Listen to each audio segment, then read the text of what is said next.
Now, folks, we rarely have a medical segment on this show, but in Joel Embiid's case, we'll make an exception. You see, there are any number of maladies which contain the suffix itis.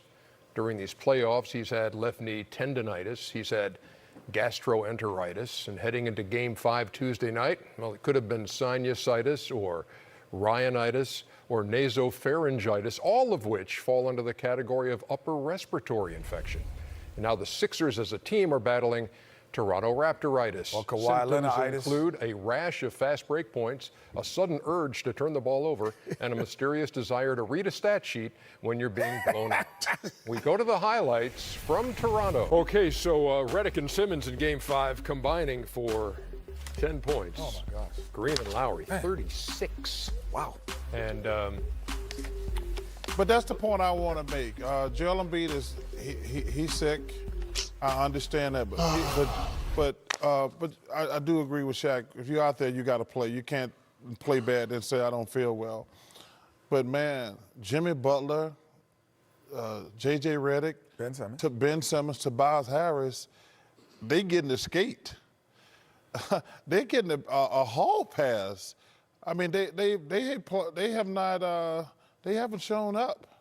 And let's say, hey, the big fella's sick. I never question a guy. If a guy say he's sick, he got sick. But those other guys, man, they're doing absolutely nothing. I agree with Chuck, but in this league, in this society, when you're deemed as a great player, nobody cares if you're sick. So you just got to go out there and play. You have to perform. A lot of people have had great performances being sick. If you're going to be out there, represent. If you can't represent, you can't represent. But you know, we don't want to hear excuses. I'm not saying it's an excuse, but nobody cares. And, you know, people, when they're deemed superstars, they have to understand that. And credit Toronto's defense has been outstanding throughout the playoffs. Here's a Philadelphia team that scored 115 in the regular season, scored 122 a game in the first round. They're being held to 98 by the Toronto Raptors. So you got the Kawhi thing going on, you got the Siakam thing going on, you got the defensive blanket they're throwing on them. This is a tough matchup for Philly right now. Yeah, I agree, Ernie. And here is what happened. This is what Charles is, I think, also. He doesn't probably see it, or maybe even Shaq doesn't see it because they've been the guy. So I've been with the other guys around the guy. I've been that person, so I'm going to tell you from that perspective. So when Siakam said he's hurt, then as a team, he got pulled through the hole, meaning they won the game and he didn't play well, so no one said anything. No one said Siakam only shot 2 for 10, he didn't play well, he didn't do anything. They pulled him through the hole.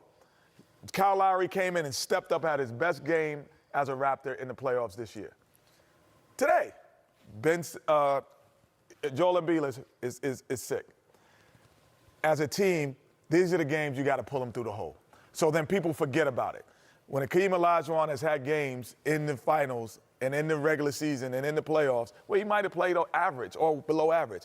But Mario Elie, Sam Cassell, Robert Horry, Shaq. Say, we got you. We pulled them through the hole sometimes. They need you to have a big game so they can, because even when they're healthy, they don't have great games all the time.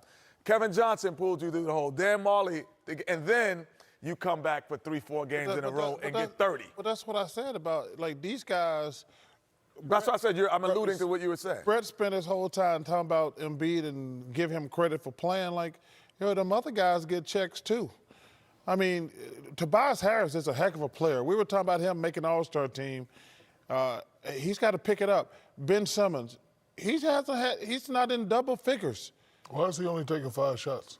Because he can't shoot. But he can get to the hole? Hey, he's not. He hasn't been in double figures these games, Shaq. And we said this before the series, Shaq.